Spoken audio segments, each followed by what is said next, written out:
Hello hi అండి, welcome to Kranti quiz and cooking channel. ఈరోజు మనం పన్నీర్ రోల్ తయారు చేసుకోబోతున్నామండి. చేయడం చాలా ఈజీగా, అలాగే టేస్ట్ అయితే జ్యూసీగా చాలా బాగుంది. ఇలా చేసి పెడితే పిల్లల కాంచి పెద్దవాళ్ళ వరకు చాలా ఇష్టంగా తింటారు. ఇప్పుడు తయారు చేసుకునే విధానం చూద్దాం. ముందుగా ఒక బౌల్ తీసుకొని దాంట్లో ఒక కప్పు పెరుగు వేసుకోవాలి. దీంట్లో గడ్డలు లేకుండా కలుపుకున్న తర్వాత 1 టీ స్పూన్ ఎండు కారం పొడి, అలాగే ఒక పావు టీ స్పూన్ ధనియా పౌడర్, పావు టీ స్పూన్ సాల్ట్, అలాగే ఒక అర టీ స్పూన్ పన్నీర్ మసాలా, ఒక పావు టీ స్పూన్ అల్లం, ఒక పావు టీ స్పూన్ పసుపు వేసుకొని అన్నీ కలిసేలా చక్కగా కలుపుకోవాలి. మసాలాలన్నీ పెరుగులో కలిసిపోయే విధంగా ఇలా కలుపుకున్న తర్వాత దీంట్లో ఒక 200 గ్రాముల పన్నీర్ ముక్కలు సన్నగా కట్ చేసుకున్నవి వేసుకొని మసాలా అంతా పన్నీర్ ముక్కలకు పట్టే విధంగా చక్కగా కలుపుకోవాలి. రోల్ కోసం నేను మైదా పిండిని కలుపుకొని పెట్టుకున్నానండి. మీరు కావాలంటే గోధుమ పిండినైనా మెత్తగా కలిపేసి పక్కకు పెట్టుకోవచ్చు. ఇప్పుడు కూరగాయలు ఆనియన్స్, క్యాబేజీ, అలాగే క్యాప్సికమ్ ఇలా సన్నగా కట్ చేసుకొని పెట్టుకోండి. ఇప్పుడు స్టవ్ పై ఒక ప్యాన్ పెట్టేసుకొని దాంట్లో ఒక 8 టీ స్పూన్ల ఆయిల్ వేసుకోవాలి. ఆయిల్ కాస్త ఎక్కువగానే పడుతుంది.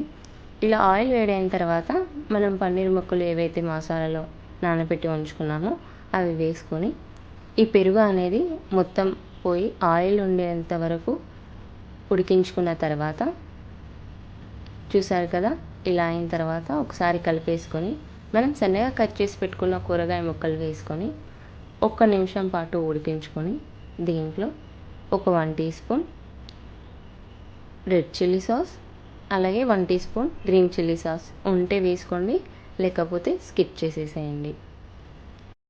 ఇప్పుడు చక్కగా అన్నీ కలిసేలా కలిపేసుకొని స్టవ్ ఆఫ్ చేసేసుకొని ఈ కర్రీని పక్కన పెట్టేసుకుందాం. ఇప్పుడు రోల్ కోసం మనం చపాతీ పిండి ఏదైతే కలుపుకున్నామో దాన్ని ఇలా ముద్దలా చేసుకొని వీలైనంత పలుచగా చపాతీని చేసుకోవాలి.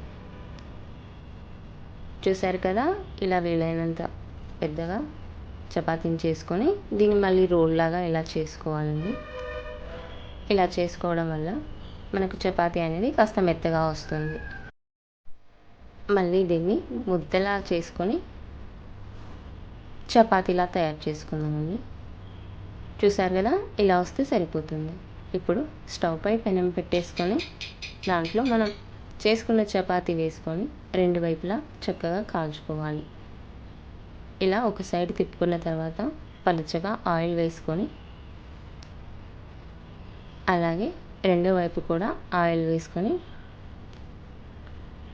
చపాతీ అనేది దూరగా కాలేంత వరకు కాల్చుకోవాలి.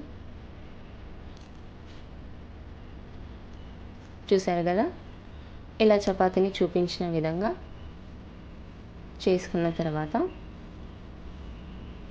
ఇప్పుడు మనం రోల్ని తయారు చేసుకుందామండి. అడుగు బాగాన బటర్ పేపర్ వేసుకొని దానిపైన చపాతీ పెట్టేసుకొని స్టఫింగ్ పెట్టుకుందామండి. మీ దగ్గర బటర్ పేపర్ ఉంటే వేసుకోండి, లేకపోతే స్కిప్ చేసేయండి.